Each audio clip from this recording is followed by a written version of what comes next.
Our Muslim friends assure us that the Quran is perfect, free from error, magnificent, unparalleled, inimitable. It tells us about science, it tells us about history, it champions women's rights. The Quran is a fount of learning, a pillar of moral reasoning, a paragon of pure monotheism. It's been preserved on a tablet in heaven for all eternity and can still slice a tomato paper thin. That's such a great deal. That's awesome. Imagine our surprise then when we open up the Quran and find it riddled with more holes than a donut shop, more errors than a Pittsburgh Pirates baseball season, more fallacies than a Zucker Nike lecture, and more corruption than the Dearborn Police Department. Disappointed! The Quran's many, many errors fall into three main categories. There are factual errors. These include scientific errors, historical errors, mathematical errors, and so on. Then there are moral errors. Having sex with prepubescent girls, beating women into submission, violently subjugating non-Muslims, etc. And there are theological errors. God is the greatest of deceivers, God doesn't love unbelievers, things like that. If you ever carefully examine one of these errors and you try to discuss it with your Muslim friends, you'll notice the same three-step process almost every time. Step number one. Finding a problem passage. As you're reading the Quran, you spot something that's obviously false or totally immoral.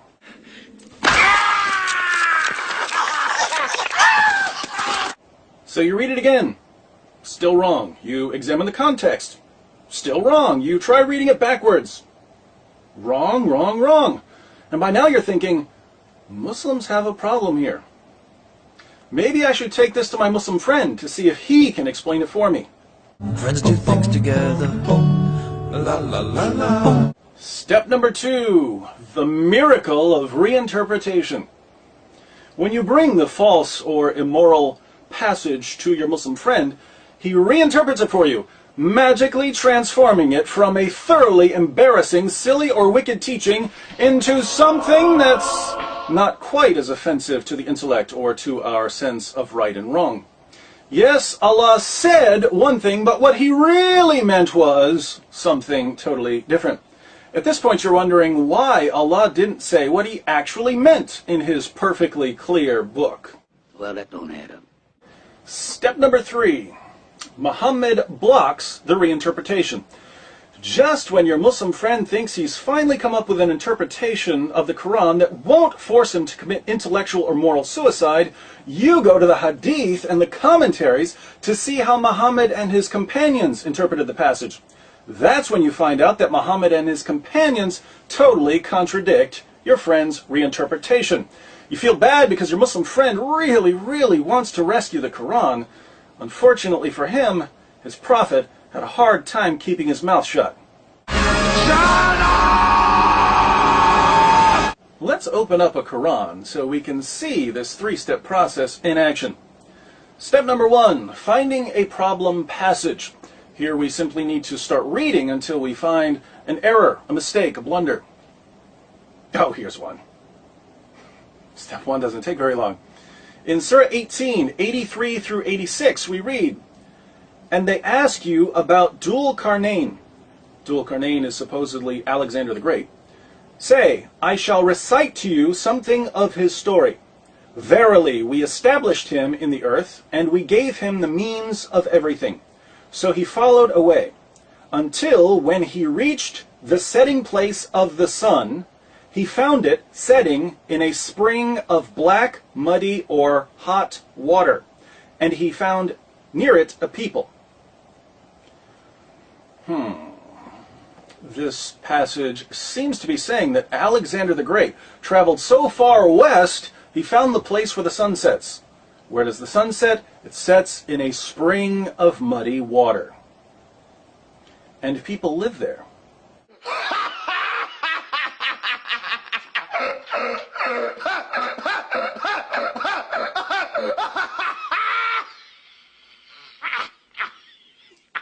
Let me read a few more translations of Surah 1886 to give you a feel for what this verse is claiming. Pickthall translation. "Till when he reached the setting place of the sun, he found it setting in a muddy spring and found a people thereabout.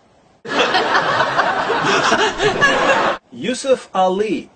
Until when he reached the setting of the sun, he found it set in a spring of murky water. Near it, he found a people. Shakir. Until when he reached the place where the sun set, he found it going down into a black sea, and found by it a people. Arbery. Until when he reached the setting of the sun, he found it setting in a muddy spring, and he found nearby a people. All of these translators agree on what the Quran is telling us. They all say that Dhul Qarnayn reached a place. What place? The place where the sun sets. Is there a place where the sun sets? No. Could Alexander the Great have reached it? No. But the Quran says he did. And what did Alexander find when he reached this non-existent place? He found the sun, which is roughly 1.3 million times bigger than our planet, going down into a pool of muddy or murky water. Does the sun set in a pool of murky water? No. Do people live there? No. So we have multiple errors in this verse. I try, really I do, but everything ends up so hilarious. I can't help. Step number 2. The miracle of reinterpretation. The Quran claims to be perfectly clear. Oddly enough, Muslims constantly find it necessary to clarify this perfectly clear book for us. Let's see if Muslim apologist Zakir Naik can help us understand what Allah really means in Surah 1886. What's Allah really trying to say when he tells us that Dhul Qarnayn reached the place where the sun sets? When we say sunset, sunset can be taken for time. If I say the sun sets at 7 p.m., I'm using it for time. If I say the sun sets in the west, it means I'm taking it for place. So here if you use the word Maghrib for time, so Dhul Qarnayn not reached that place of sunset, use it at time. He reached at the time of sunset. The problem is solved. Oh, so when Allah tells us that Alexander reached the place where the sun sets, he actually means that Alexander reached some unspecified place as the sun was setting. Now it makes sense. Apparently Allah just couldn't get the words right the first time around. That's why he sent Zakir Naik to make a few corrections. Thank you, Dr. Naik. Well, I'll be the son of a gun. Now that we've got that cleared up, it shouldn't be much of a problem for Dr. Naik to explain what Allah really means when he says that Alexander found the sun going down into a pool of murky water. The Arabic word used here is, it is wajada, meaning it appeared to Dhul Qarnayn. And Dr. William Campbell knows Arabic.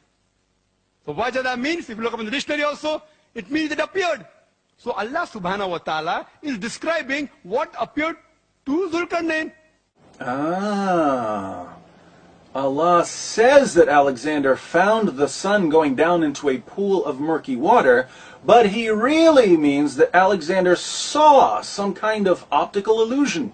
The sun wasn't really setting in a pool of murky water. Alexander just thought it was. Maybe he saw a reflection in the water, and he'd never seen a sunset before, so he got a little confused. Easy mistake. Thank you very much for this information. I'm kind of pressed, sir, so I'm going to run along. Bravo, Dr. Naik. Bravo. I'm sorry, sir. Just one more thing. Step number 3. Muhammad blocks the reinterpretation. Sunan Abu Dawud, 3991. Abu Dar said, I was sitting behind the apostle of Allah, who was riding a donkey while the sun was setting. He asked, do you know where this sets? I replied, Allah and his apostle know best. He said, it sets in a spring of warm water. It sets in a spring of warm water. Where does the sun set? According to Muhammad, it sets in a pool of water. So is there a place where the sun sets? Sure there is. Could we reach this place if we traveled far enough? No reason we couldn't.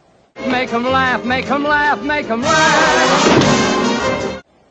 Now, how are Muslims going to reinterpret this one? The hadith we read has nothing to do with Alexander the Great, so they can't say, oh, Muhammad just meant that Alexander saw a mirage. Nor can they say, well, it means that Alexander reached a certain place at sunset. In this Sahih narration from one of Islam's most trusted collections of ahadith, Muhammad, not Alexander the Great, not Zakir Naik, Muhammad tells one of his companions about the sun. He's imparting some of his prophetic knowledge. He asks Abu Dar, do you know where the sun sets? Abu Dar says, you know, you're the prophet here. And Muhammad tells him it sets in a pool of water.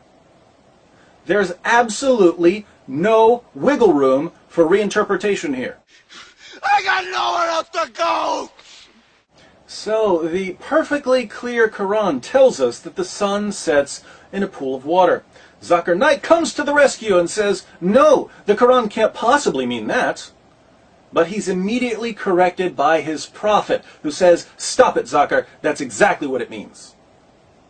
Turns out then that Zakir Naik hasn't defended Islam at all. Instead, he's insulted both Allah and Muhammad. He insulted Allah by telling us that he can speak more clearly than his God, and he insulted Muhammad by claiming to be a better interpreter of the Quran than his prophet. How dare you! If you really believe that the Quran is the word of Allah, and you really believe that Muhammad is a prophet, your response to people like Zakir Naik should be, how dare you? How dare you try to correct Allah or his prophet? Allah tells us that Dhul Qarnayn reached the place where the sun sets, so he did. Allah tells us that Dhul Qarnayn found the sun going down into a pool of water, so that's what he found. Muhammad tells his companion that the sun sets in a pool, so it does. We Muslims trust in Allah, not in the science of the kuffar. I don't know why you always have to be judging me. Because I only believe in science. Now, to all my Muslim friends out there, look at the position your religion has put you in. You only have three options here. First, if you're a good Muslim and you agree with Muhammad and the Quran, you have to reject everything we know about science and reality, and you have to live in a total fantasy world where the sun sets in a pool of water, somewhere way out there. Maybe we can jump in a car and drive there one day. If Alexander got there on a horse, we can get there in a car. And it shouldn't be hard to find, we can just follow the sun. Living in total denial is a heavy price to pay, but it's what you have to do if you want to be a faithful follower of Muhammad. Second, you can reinterpret the Quran. When you reinterpret the Quran, of course, you're insulting Allah and contradicting Muhammad, in which case you're guilty of innovation and blasphemy. If you take this option, you're free to believe in science and reality, but you'll never be a very good Muslim. Third, if you don't want to live in denial and you don't want to commit blasphemy, you have to leave Islam. The Quran says things that are obviously false. Muhammad won't let me reinterpret them. Muhammad can't be a prophet. So those are your options: denial, blasphemy, or apostasy. Now which way do we go? Pardon me. That way is a very nice way. Choice is yours, my friends. But if I were you, I'd go with the apostasy.